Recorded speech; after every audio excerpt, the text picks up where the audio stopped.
e abra sua Bíblia no Evangelho segundo escreve João, o capítulo de número 5. Evangelho segundo escreve João, o capítulo de número 5.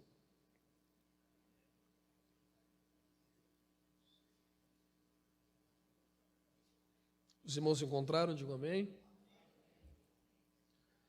Depois disso, havia uma festa dos judeus e Jesus subiu para Jerusalém. Ora, em Jerusalém, próximo ao mercado das ovelhas, há um tanque que é chamado na língua hebraica Betesda, o qual tem 5 alpendres. Neste jazia grande multidão de pessoas enfermas, cegos, mancos, paralíticos, esperando o movimento da água. Pois um anjo descia em certo tempo ao tanque e agitava a água, e aquele, pois, que primeiro entrava na água, após ter sido agitada, sarava de qualquer enfermidade que tivesse. E ali estava um certo homem que tinha uma enfermidade há 38 anos. E Jesus, vendo este deitado e sabendo que ele estava nesse estado há muito tempo, disse-lhe: Tu queres ficar são? O homem enfermo respondeu-lhe: Senhor, não tenho homem algum que me coloque no tanque quando a água é agitada. Mas enquanto eu vou, desce outro antes de mim. Jesus disse-lhe: Levanta-te, tome o teu leito e anda. E imediatamente o homem ficou são e tomou o seu leito e andou, e aquele dia era sábado. Então os judeus disseram àquele que tinha sido curado: É dia de sábado, não te é lícito carregar o leito. E ele respondeu-lhes: Aquele que me curou, ele mesmo disse: Toma o teu leito e anda. Então eles perguntaram: Quem é o homem que te disse: Toma o teu leito e anda? E o que fora curado não sabia quem era, pois Jesus havia se afastado por causa da multidão naquele lugar. Depois, Jesus encontrou-o no templo e disse-lhe: Eis que tu estás são. Não peques mais, para que não te aconteça coisa pior. Se você puder e quiser, você diz amém. Irmãos, quando você vê alguém tendo um comportamento e você tenta rotular, definir aquele comportamento, o que vem na sua cabeça sobre o que é comportamento? Qual é a sua ideia, a sua definição para comportamento? E a partir dessa definição você possa avaliar se fulano se comporta bem ou se comporta mal. Dentro dessa proposta de um conceito para comportamento, eu acho que a psicologia oferta para nós uma definição bem saudável para isto. O que a psicologia oferta acerca de comportamento? Ora, comportamento é todo e qualquer tipo de ação, seja verbal, motora, consciente ou inconsciente. Em outras palavras, comportamento é tudo que se fala, o modo que se age, seja esse modo, essa forma de falar pensada ou simplesmente por impulso. Ora, se naturalmente comportamento vincula-se à ação verbal e motora, consciente e inconsciente, o que alimenta o nosso comportamento? Por que é que eu me comporto de um modo e você se comporta de outro? Qual é o combustível para o nosso comportamento? Existem 2 escolas filosóficas que servirão de base para as escolas da psicologia que virão mais tarde. Essas 2 escolas são muito importantes e são filosóficas, não psicológicas, mas acabam sendo base para a psicologia. A primeira, uma escola mais francesa, racionalista. Talvez o mais proeminente ou mais citado, não talvez o mais inteligente, mas o mais citado será René Descartes, que é a escola racionalista. E você tem uma escola mais inglesa, e talvez aí também, para citar um teórico e não ficar em branco, John Locke. O que eles entendem para isso? Bom, a escola racionalista entende que o homem já nasce com conhecimento inato, ou seja, nós já nascemos conhecendo as coisas. A ação de conhecer seria uma espécie de lembrança, o que Platão citará como reminiscência. Mas para ser mais claro, eu vou aqui te dar um exemplo para ser melhor entendido. Por exemplo, se tudo que você aprende de modo empírico, você aprende por experiência, porque alguém lhe ensinou, da onde é que você tirou o conceito de eterno? Se nada nessa vida é eterno, tudo é passageiro e efêmero. Se o homem nunca viu algo eterno, da onde vem o seu conhecimento de eternidade? Se tudo na vida se esvai, morre, da onde vem o anseio do homem da vida eterna? Ou, por exemplo, o conhecimento matemático. Então, de fato, existem conhecimentos que são inatos ao homem. E nós podemos envolver isto no comportamento como a genética.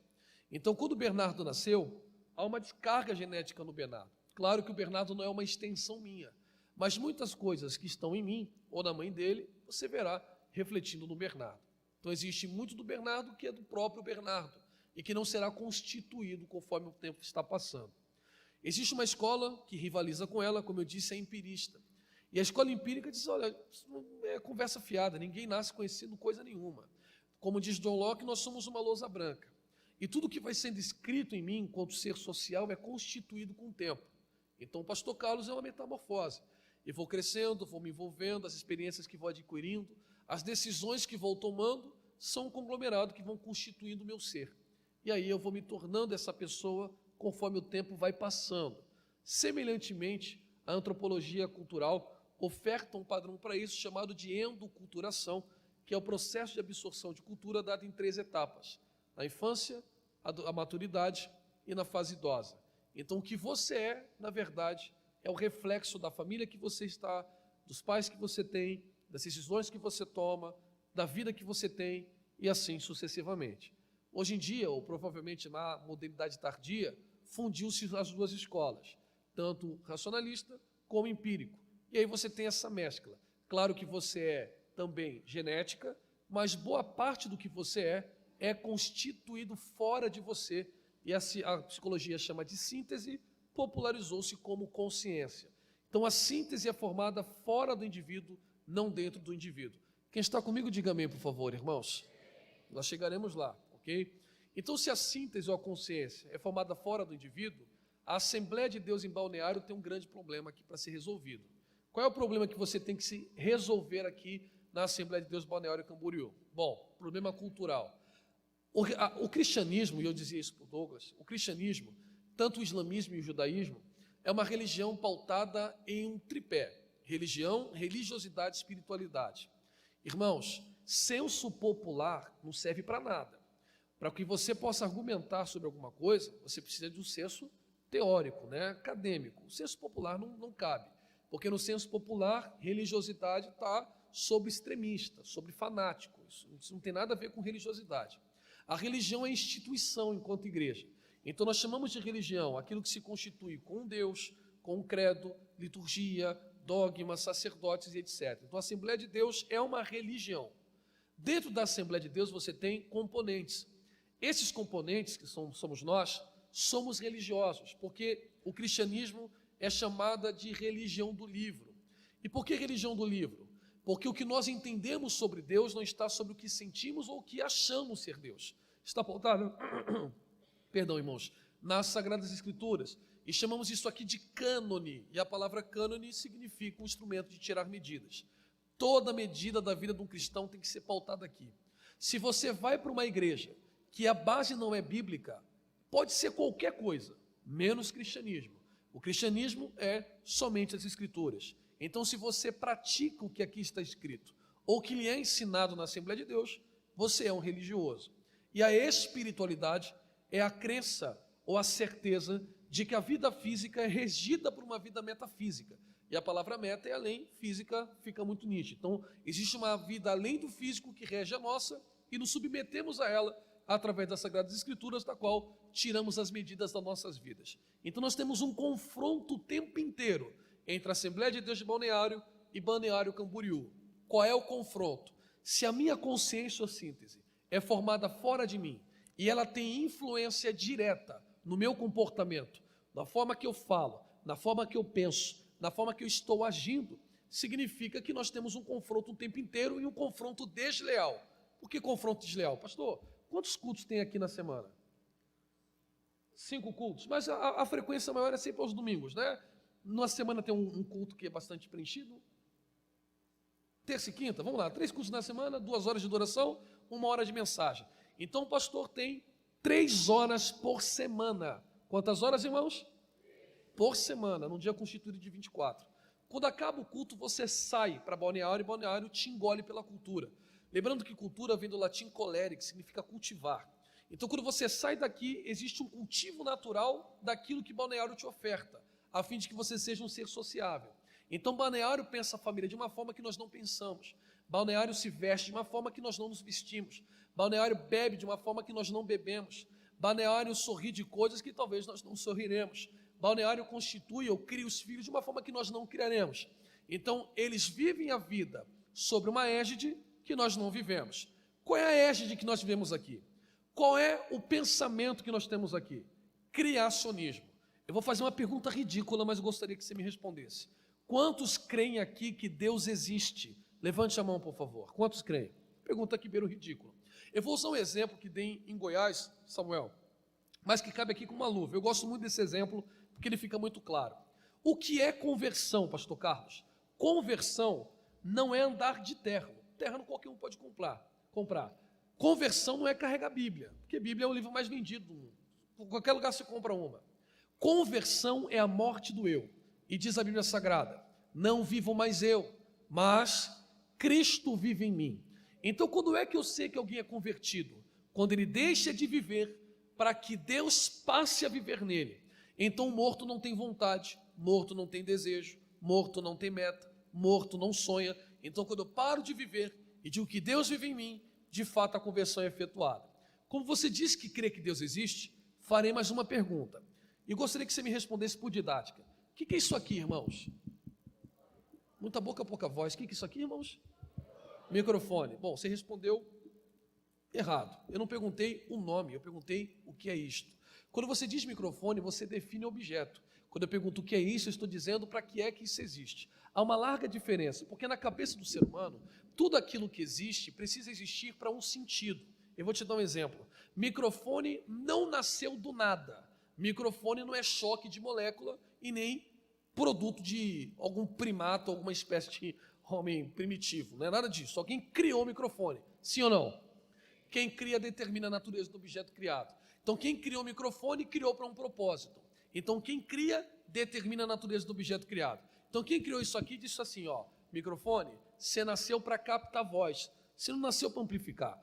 Ah, mas eu acho mais bonito ser retorno. Você pode tentar viver como retorno. Só não vai dar sentido à sua existência. Porque eu te criei para um projeto e você quer viver de outra forma. Então, qual é o nosso pensamento aqui? Quem é microfone não pode ser pedestal, quem é pedestal não tem como ser púlpito, quem é púlpito não pode ser mesa. Ou seja, se Deus me criou para um projeto, ou eu me enquadro nesse projeto, ou eu não vivo, eu só existo. Deuteronômio capítulo 8, versículo de número 1. Se vocês ouvirem, guardarem e praticar os mandamentos que hoje vos ordeno, vocês viverão.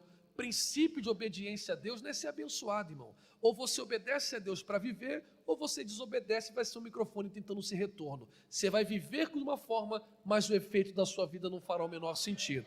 Mas quando você sai por essas portas, o que acontece aí em Balneário Camboriú? Deus não existe. Ou se Deus existe, é sobre uma espiritualidade sem religiosidade. Então, Deus não é religião, Deus é uma energia, Deus é uma força. E eu fui criado pelos meus pais, jogado pelo mundo, e eu é quem determina aquilo que quero ser. Então lá não existe um conceito de verdade, lá existe um padrão nietzschiano, um conceito de meias verdades, porque a verdade na cabeça de Nietzsche está pautada na percepção de cada um. Então, por exemplo, todos estão aqui me vendo praticamente de frente. Então, os irmãos estão me vendo por inteiro, sim ou não?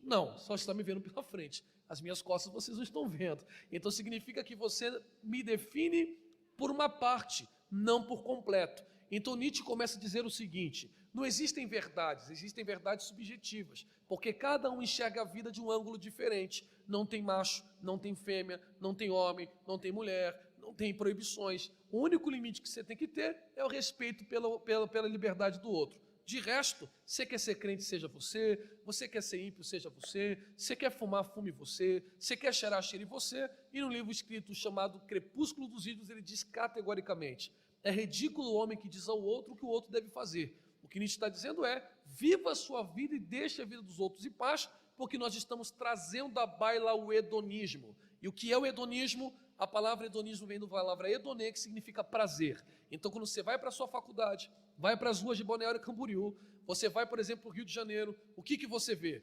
Pessoas que vivem sobre a égide, a bússola do prazer. Então, a vida para eles só faz sentido se o prazer estiver à flor da pele. Prova esta que a hashtag mais feita no Instagram provavelmente seja hashtag sextou, porque parece que segunda, terça, quarta, quinta a vida não faz sentido. E o que é mais engraçado são crentes que dizem hashtag sextou. Para onde, querido, que você tem ido, que eu queria saber?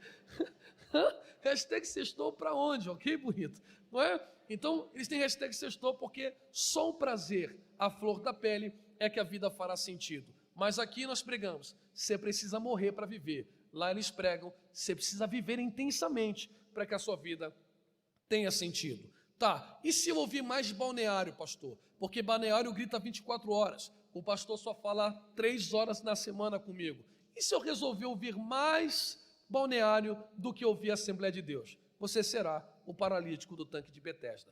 Você será o paralítico do tanque de Betesda. Pegue tudo isso que eu disse para vocês nesses 10 minutos, jogue nesse texto aqui e nós podemos ir para casa. Mas eu acho que você não quer mais ouvir. Quem ainda quer ouvir, diga glória a Deus, por favor. Vamos lá? O que está acontecendo em João capítulo 5? Eu só vou pontuar para nós ganharmos tempo, ok? O que está acontecendo aqui? Você precisa entender, irmãos, que nós cristãos não podemos ler a Bíblia como se lêssemos um livro. Por exemplo, esses dias aqui num voo do Rio de Janeiro para algum lugar do Nordeste que eu fui, não me lembro, Paraíba, eu não lembro. Eu li Ilíada. Então, Ilíada não, Odisseia. Então, eu peguei um poema homérico, sentei, num voo, li. Tem dificuldade de ler um poema homérico. Agora, a Bíblia não dá para você só correr os olhos. Você vai ter que parar, ler e compreender, meditar no que está sendo escrito. A forma que João está escrevendo é uma forma estranha. Por que estranha? Redobre a sua atenção, eu já vou concluir, eu não quero cansar vocês, mas eu disse no início que esticar na introdução, tá bom? Já vou concluir. O que João está escrevendo no capítulo 5? Havia uma festa dos judeus e Jesus subiu para Jerusalém. Já começou estranho. Por que estranho, pastor presidente? Não se diz festa de judeu, tem que dar o nome da festa. Levítico capítulo de número 23, versículo de número 1, cantor Samuel, diz o seguinte, que as festas, Páscoa, Pentecostes e Tabernáculos, são solenidades, convocações e reuniões santas. Ali tem caráter de mandamento. Páscoa, Pentecostes e Tabernáculos, irmãos, não é feriado para judeu. Ou ele cumpre ou ele está desligado da fé. Então ele precisa cumprir em caráter de mandamento. Ok? Se é um mandamento, Jesus é judeu, João é judeu, ele precisa revelar o nome da festa, como ele faz no capítulo 10 sobre a festa de Hanukkah. Mas aqui João não diz o nome da festa. Então a primeira coisa que João quer que você entenda, não importa o nome da festa. Como não importa o nome da festa? Porque não importa o nome da festa, se é de jovens, se é de crianças, se é de irmãs, se é de irmãos, se é aniversário da igreja, não importa. A ênfase que João está dando no capítulo 5 é para quem está presente na festa. Então João está dizendo, não importa qual é a festa que você vem para a Assembleia de Deus. O que ele quer que você entenda é que Deus nunca estará ausente no templo ou fora do nosso meio. Bom, perdoe minha expressão bem chula e coloquial, tá bom? Mas é que me vem na cabeça. Bom, se Cristo está no nosso meio, está com um propósito, porque Deus nunca está à toa. Ele disse, eu trabalho até agora porque meu pai também trabalha. Então Cristo nunca está à toa. Perdoe a expressão, tá? Se ele está aqui, ele está com um propósito. Qual é o propósito dele estar aqui desde o início do culto? Ele mesmo responde sobre as páginas do Novo Testamento. Eu vim para os perdidos, eu vim para os doentes, eu vim para quem precisa de intervenção. Então, desde as 6h30, Jesus está passando aqui e nós temos 2 tipos de pessoas. Quantos tipos? Quantos, irmãos? 2. Os que estão saudáveis e os que estão doentes. E não leva a expressão doente somente no físico. Isaías capítulo 1, versículo 4, 5, 6 e 7. Enfermidades são também condicionais à alma, ok? Então tem pessoas que estão precisando de intervenção urgente. Então Cristo está passando desde as 6h30, procurando quem precisa de auxílio, uma intervenção, as mãos dele sobre a vida dele, ok? Nesta andada no templo, tem pessoas que estão andando, tem pessoas que estão paralíticas, e aparece um paralítico, em inferência, porque a Bíblia não diz paralítico, a Bíblia diz enfermo, mas nós, por inferência, compreendemos por paralítico. Esse paralítico está nessa condição há 38 anos. Quantos anos, irmãos? 38 anos, maravilha. Nesses 38 anos, João diz o seguinte, havia um homem, que homem? Não vou revelar, nem o nome da festa também não. Tá, que doença que era? Não importa, o termo no grego é enfermo. João não fala o nome da doença, o nome do camarada, como é que ele ficou doente, por que ele ficou doente, como ele chegou lá no templo. João não diz nada disso, João só diz, aqui na Assembleia de Deus de Balneário, tem gente que está fluindo, tem gente que está travado. E por que é que está travado? Você só vai entender no versículo 14. E o que diz o versículo 14? Diz o seguinte, vá e não peques mais. Se você voltar a pecar, uma trava pior pode acontecer com você. A palavra pecado no hebraico, ela tem um caráter polissêmico. E ela tem 2 expressões para pecado, Eu vou citar só uma que é ratar. Ratar pode ser errar o alvo, pecar, ofender a Deus, errar e etc. Então, por exemplo, Lamentações capítulo 3, por que se queixa o homem, queixa cada um dos seus pecados? Ratar. Por exemplo, Juízes capítulo 20, os homens atiravam a pedra, giravam a funda, tiravam a pedra e erravam o alvo. Também é ratar. Você que nesse contexto aqui de João capítulo de número 5, que nós lemos no versículo 14, é uma ofensa direta a Deus. Então Cristo está dizendo, a trava que você está sofrendo não é uma trava física, sua vida no físico não anda porque você se desligou de Deus. E o que é se desligar de Deus? É um microfone tentando ser retorno, é um retorno tentando ser púlpito, é um púlpito tentando ser PA, é um PA tentando ser lustre, é um lustre tentando ser cartaz. Ou seja, todas as vezes que eu vivo a vida como eu quero viver e não me sujeito ao texto bíblico, não é que Deus te amaldiçoa, Deus não precisa te amaldiçoar, é que a vida sem Deus já é maldita em si mesmo, porque sem mim, diz a Bíblia, nada podeis fazer. Mas como Cristo é misericordioso, Ele vai nessa pessoa que está travada e diz para essa pessoa, eu posso fazer sua vida andar. Você quer ver a sua vida andar? Olha a resposta de quem está travado. Claro que quero. Tanto quero que estou aqui na Assembleia de Deus, estou aqui na igreja. Se eu não estivesse aqui, era sinal que eu não acreditava que a minha vida ia andar. Eu vejo o movimento, eu ouço testemunhos, eu vejo os milagres. O problema é comigo. Como assim com você? Toda vez que o movimento está acontecendo e eu tento entrar, alguém entra antes de mim. Posso te explicar aqui o que ele está dizendo nas entrelinhas? Ele está dizendo o seguinte, quem pode mais chora menos. Ainda não foi claro, pastor Carlos. Então tentarei ser mais claro possível, porque pregar é fixar bem e a minha obrigação é ser claro. Sabe o que ele está dizendo? Senhor, como eu errei mais do que outros, quem errou menos do que eu, tem mais facilidade de ver a vida fluindo. Você quer ver? A palavra de Deus é uma espada de dois fios. Então primeiro eu vou cortar para as mulheres, depois cortarei para os homens. Lembra quando a tua mãe te diz, não namora com fulano não, minha filha. Fulano não é para você. Aí você disse, não mãe, fulano é um gato, fulano tem dinheiro, fulano é bonito. Ah, é assim que você mede casamento?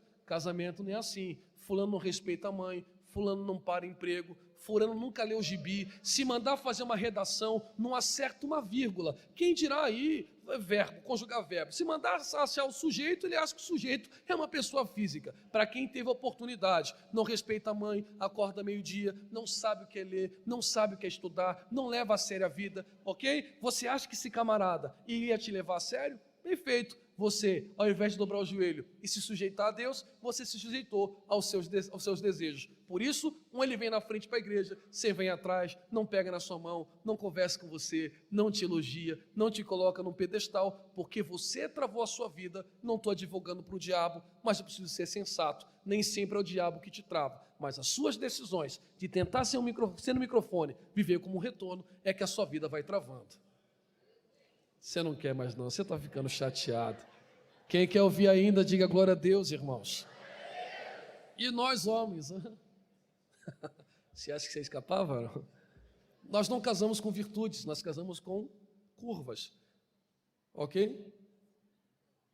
Casamos como se que a mulher fosse um frigorífico, um pedaço de carne.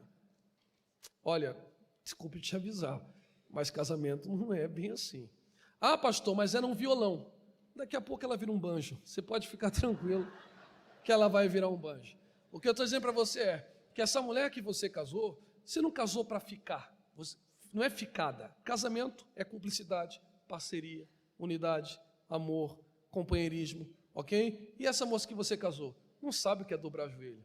Ela não conhece oração. Se eu mandar ela abrir a Bíblia em Sofonias, ela não acha, ela não vai achar Sofonias. É o que ela faz no templo? Ela curva a cabeça no ombro do namorado, ela quer ver se o cabelo dela tem duas pontas, ela vem aqui ver se tem cutícula, ela não adora, ela só gosta do louvor, porque o louvor balança a alma, mas na hora da palavra, ela está, sei lá, mascando chiclete, descendo para a cantina, ela não é adoração. Em jejum, só de arroz, estou fazendo jejum de arroz hoje, o jejum é só de arroz, você está entendendo? Para esticar o lençol da cama que ela dorme, a mãe tinha que dar uma surra. Vassoura ela só conhece de nome, lava louça, o prato que ela come, ela nunca lavou. Ou seja, você está casando com alguém que é uma boneca, não alguém que é uma mulher de verdade e que vai estar do teu lado o tempo inteiro. Ah, pastor, mas quando ela entrava, ela é uma tchutchuca. Ok, ela é uma tchutchuca que não vai te apoiar na hora que o vento soprar, e você vai ver o que é bom para tosse de verdade, ok? Porque você decidiu, e não foi o diabo, foi as suas decisões de não respeitar a Deus, mas sendo o microfone, viver como se fosse um retorno.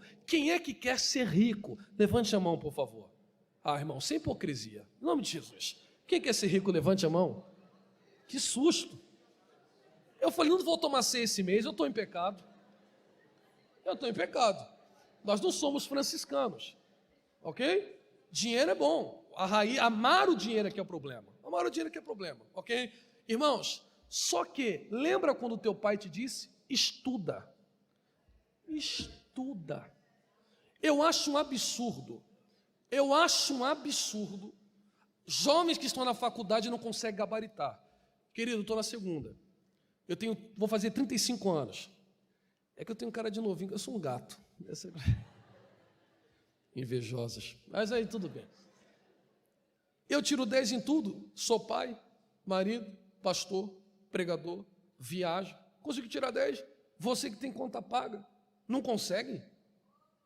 Não, mas eu faço coro a você. É muito difícil. É uma tortura estudar. É ir para a universidade, sentar 4 horas numa cadeira, ouvir alguém explicando para você o que já inventaram, não é para você inventar nada, é só entender, só assimilar o que já inventaram, mas você não consegue, porque é muito difícil. Não, pastor, é que eu sou burro. Ah, você conhece de marca, conhece de roupa, conhece de perfume, mas não consegue conhecer de matemática? Ou é preguiça, isso é falta de interesse. Depois você vai culpar o diabo. Mas eu prometo para você que no final do culto, a gente faz aqui como é que chama aquele organismo satânico que o pessoal, não de queimar pneu na rua.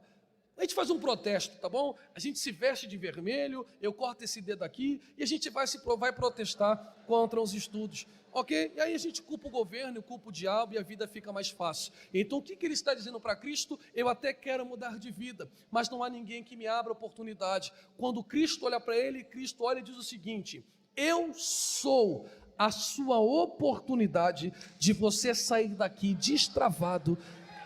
Vai dar glória a Deus ou você está economizando? Como é que você vai destravar? 35 anos travado. Eu vou destravar da seguinte forma: quando Cristo decide destravar a vida de alguém aqui dentro, fazer alguém uma flecha, ele para na porta das ovelhas. Ele para onde? Para onde, irmãos? Porta das ovelhas. E quem está travado em 5 alpendres. Quantos alpendres? Essas duas informações juntas é uma cristologia perfeita, porque a Bíblia hebraica é dividida entre Torá, Neviim, Ketuvim. Torá, leis, Ketuvim, escritos, Neviim, profetas. Então, Torá é lei. Torá é o quê? Representada em Gênesis, Êxodo, Levítico, Números e Deuteronômio. Eu sei que tem advogado aqui e você sabe muito bem que uma lei ou uma norma jurídica, ela não tem sentimento. Então, um advogado que é muito emotivo não pode ser advogado. A lei é fria. Todo mundo pode ser processado, porque a justiça está inércia, ela precisa ser provocada. Provocou, cabe àquele que está provocando as provas. O que eu estou dizendo para você é o seguinte, que a lei é fria. A lei é o quê?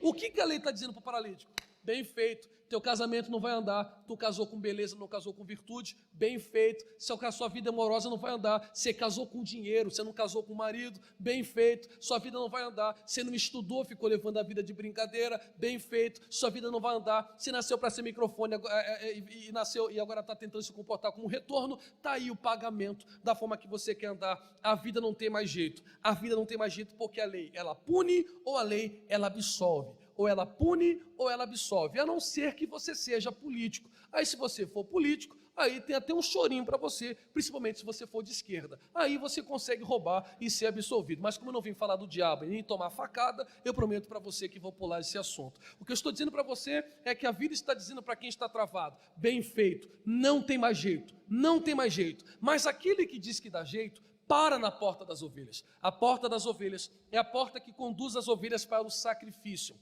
ou os animais para o sacrifício. A palavra sacrifício no hebraico vem da palavra korban, que deriva de um radical kiruv, que significa proximidade. Então, no Antigo Testamento, até o ano 70 depois de Cristo, quem queria se aproximar de Deus, Samuel, tinha que levar um sacrifício para o altar. E Cristo quem é? Segundo João Batista, o cordeiro que tira o pecado do mundo. Então, quando ele para na porta das ovelhas, é um tipo da cruz. E a lei? É a lei de Moisés. Então, quando Cristo para na porta, ele cobre o número 5. Vou ser mais claro, ele está dizendo para quem está travado, você quer ver a tua vida andar? Não precisa de vassoura ungida, não precisa de lenço consagrado, não precisa de água do Jordão, não precisa pular 7 ondas, não precisa acender vela. Você quer ver a tua vida mudar? Sai da sua vida do passado, vem para a cruz e o poder da cruz vai destravar a sua vida. Ah, pastor, você quer aqui passar a minha perna? Que isso, pastor? Aqui a gente é inteligente. Você demorou esse tempo inteiro para chegar agora e falar que se eu for para a cruz, minha vida vai andar. Pastor, para o céu eu vou, estou na igreja, fique tranquilo. Agora eu não estudei mesmo, levei na brincadeira.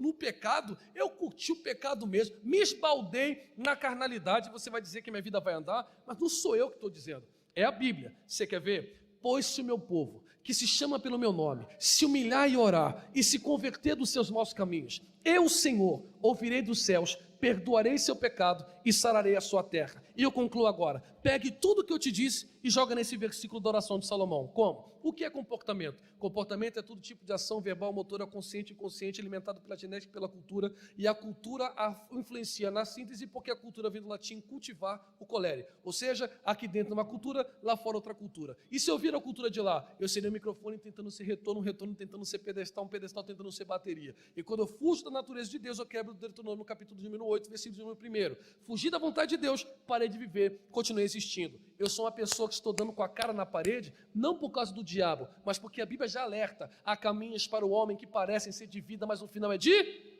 Há caminhos para o homem que parece ser de vida, mas no final é de...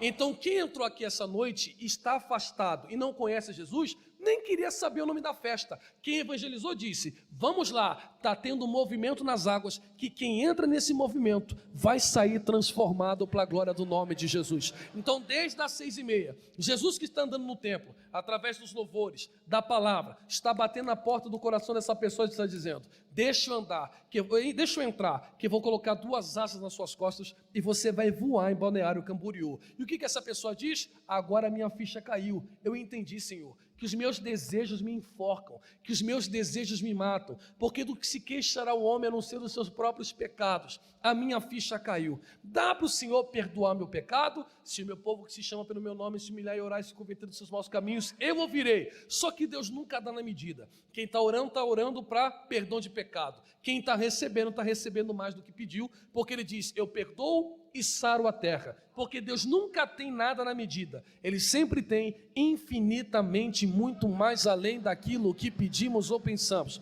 E o que é sarar a terra? Devolver a produtividade para aquilo que perdeu a sua produção. Sabe o que Cristo está dizendo? Eu só estou esperando você entrar na minha vontade, porque se você entrar no meu querer, eu vou transformar na sua história de uma vez por todas. Mas com um versículo só, pastor, te dou mais um: se vós estiverem em mim e a minha palavra estiver em vós, pode pedir o que quiser e vos será feito para a glória do nome de Jesus. Levante a sua mão mais alto que você puder, que eu quero profetizar na sua vida, e sem medo de errar, levante a sua mão o mais alto que você puder. Se esta noite você sair daqui encaixado no querer de Deus, se esta noite você sair daqui fazendo o que Deus quer que você faça, você poderá dizer aos montes: transportem-se para o meio das águas, e os montes serão transportados. Eu vim profetizar com os olhos abertos e sem medo de errar. Prepare o culto de ação de graças, porque antes que 2022 caia nos braços de 2023, tudo que estava paralisado voltará ao movimento para a glória do nome. Quem recebe esta palavra, faz o barulho que o diabo não gosta de ouvir, dá um grito de glória se você tem coragem de adorar, e me ajude a pregar. Coloque a mão no ombro da pessoa que está ao seu lado. Você pode fazer isto. Seja mal educado. Eu não quero que você seja educado. Chacoalha para perturbar esse crente. É para perturbar mesmo. Para perturbar mesmo. Diga: entra no querer de Deus, que Ele vai colocar em movimento tua vida emocional, tua vida espiritual, tua vida familiar, tua vida financeira. Quem acredita que Deus pode devolver ao movimento a toda a paralisia da vida, diga agora a Deus o mais alto que você puder. E fique de pé comigo, glorificando a Jesus.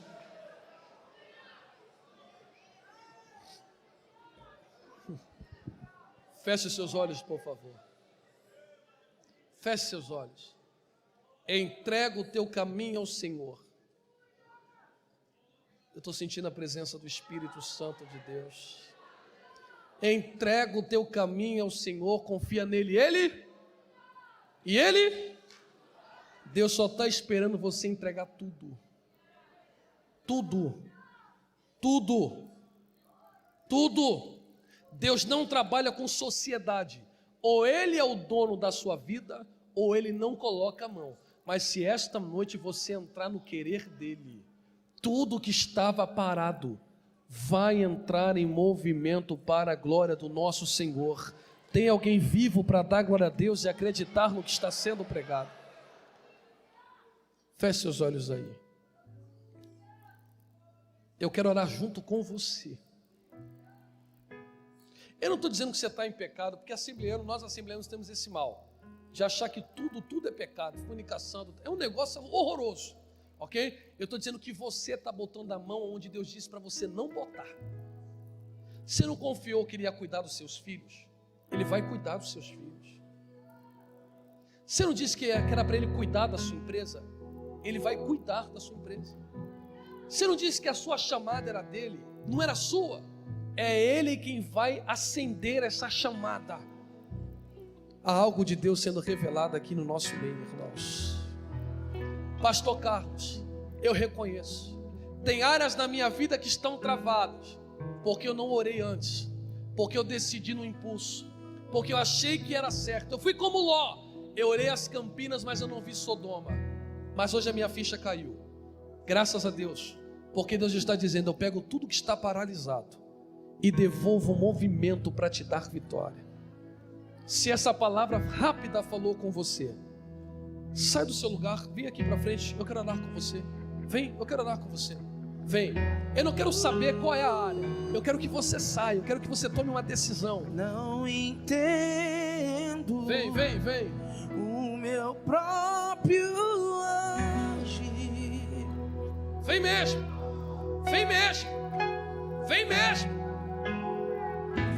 Sem tua graça, o que seria de mim? Pode vir sem medo.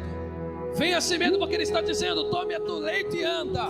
Hoje é a noite de tomar o leito e andar. Não entendo o meu próprio agir.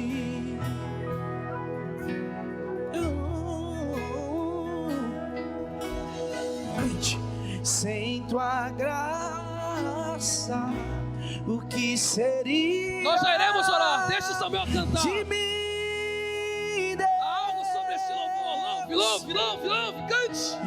Pois o bem que eu quero fazer não faço, e o mal que eu não quero, esse sim acabo cometendo. Eu creio, Samuel. Pois meu corpo militam carne e espírito em uma guerra infindável, a qual eu não me rendo. E meu corpo já foi vendido como escravo, e não existe bem nenhum em mim, apenas o pecado. Mas eu sei que no tocante ao meu interior tenho prazer na sua lei. Vamos! Tu és o meu. Joga a tua mão pra cima e grita pra Ele. Então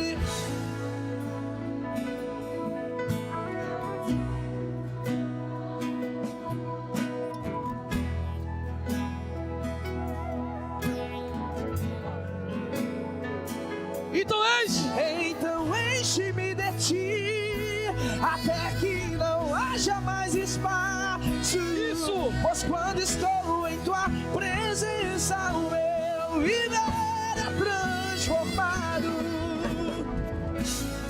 Eu passo a ser livre pra viver a tua vontade.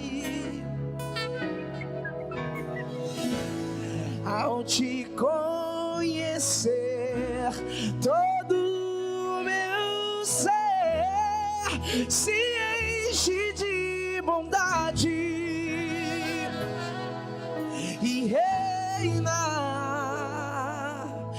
Espírito sobre a carne. Senhor Deus, aqui está o teu povo, Pai.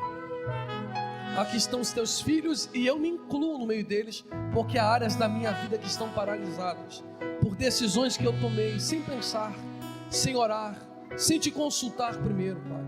Paralisias que parece que não vão sair mais. Áreas da minha vida que eu coloquei uma pedra, achando que a sepultura não teria mais vida. Mas como tu chegasses em Belém, chega em nossa vida, Senhor. Entra nessa família, entra nesse sentimento, entra nesse relacionamento com os pais, entra nessa vocação, Senhor. Entra nessa chamada, entra nesse desejo de te servir. Acende o fogo em nós que um dia estava aceso. Desperta do Senhor e nós seremos acordados. Aviva-nos e seremos avivados. Em nome de Jesus, recebam agora, irmão, pela fé, a vitória da parte de Deus sobre a sua vida, sobre a sua casa, sobre o seu casamento, sobre os seus filhos e netos. Que esta bênção escorra até a tua quarta geração. Que Deus te recompense, que o desejo de servir a Ele nunca diminua, e que este fogo que está sendo aceso permaneça aquecendo o seu coração. Se não for desagradável, abrace alguém e diga para ele: tudo está voltando ao movimento. Diga mesmo.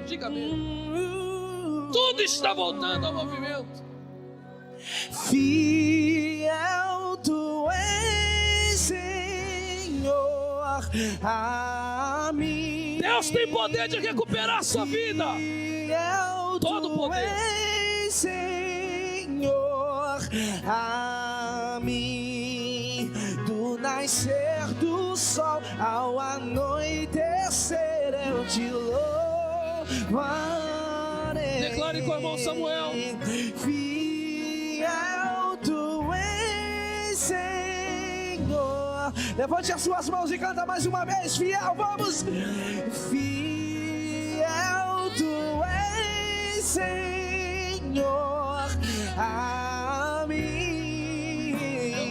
Fiel tu és, Senhor, a mim. Vai. Volte para o seu lugar por um minuto cantando. Volte cantando. Isso. Fiel.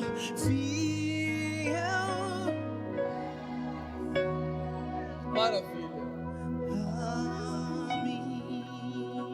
Tome seu assento por um minuto só. São 9h30. Vou devolver o microfone. Só preciso fazer um convite especial.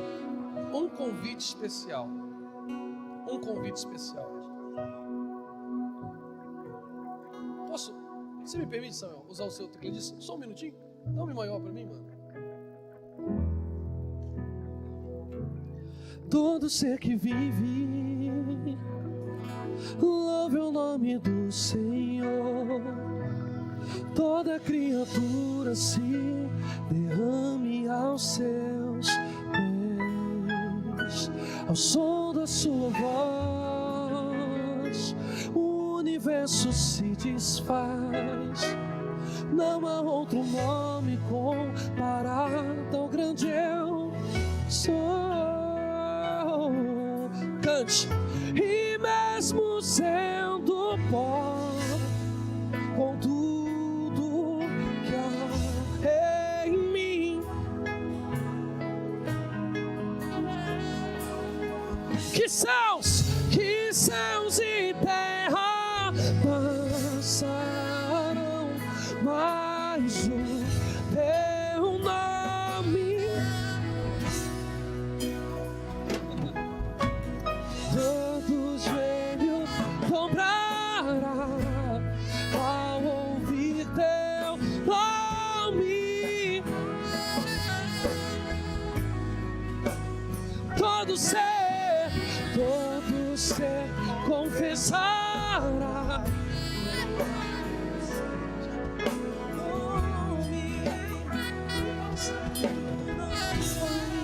E vão me tirar o medo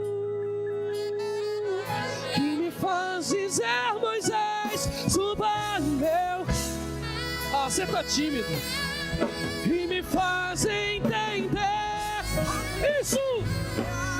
Tempestade é você, Chuva forte, vento, e o que me faz tremer as pernas. A porta aberta é você, mas a fechar é você. É tudo só. Eu também vou subir. Vamos, eu vou subir no monte que muitas vezes e vou ficar lá até te encontrar. Eu vou entrar na casa e vou fazer morada e vou ficar lá. Para encerrar, eu me despedi dos meus pais. Eu queimei as carroças e eu afundei meus barcos cais e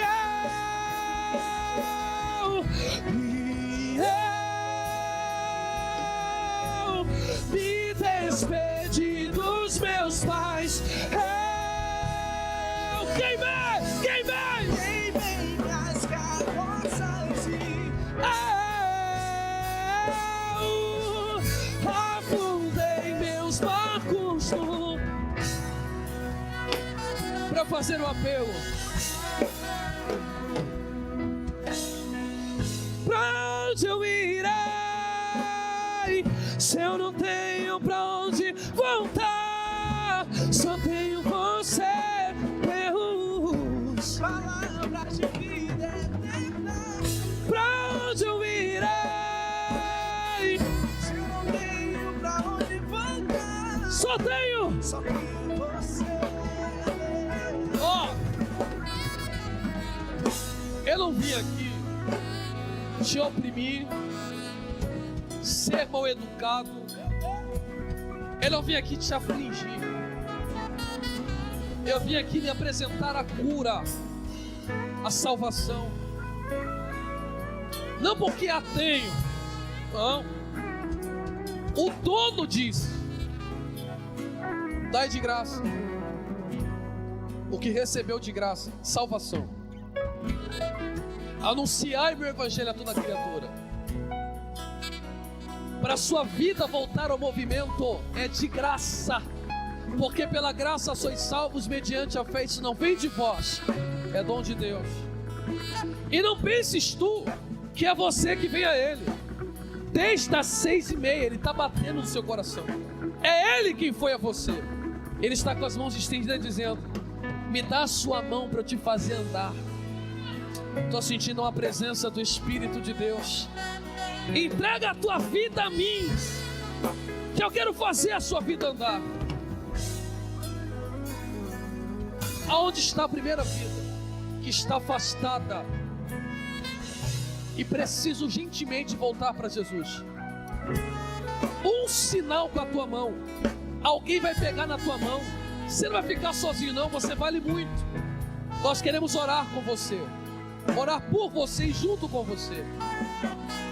Onde está a primeira vida que talvez ainda não aceitou a Cristo? Onde está você? Eu preciso orar com você. Nós queremos orar com você. Você não pode ir embora sem Ele. Romanos capítulo 10, versículo 9 está escrito: se com a boca confessares e o coração creres, será salvo. Onde está você? Onde está você? Nós precisamos orar com você. Alguém esta noite que quer tomar essa maravilhosa decisão? Espírito Santo, meu consolador.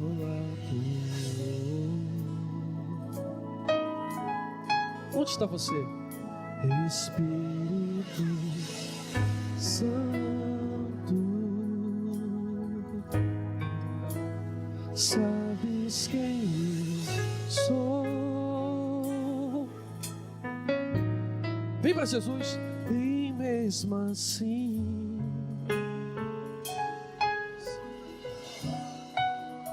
se não há, eu vou passar o microfone ao pastor. Mas eu queria muito que você viesse a Cristo. Tudo isso é feito para você. e mesmo assim, Alguém? mora em mim.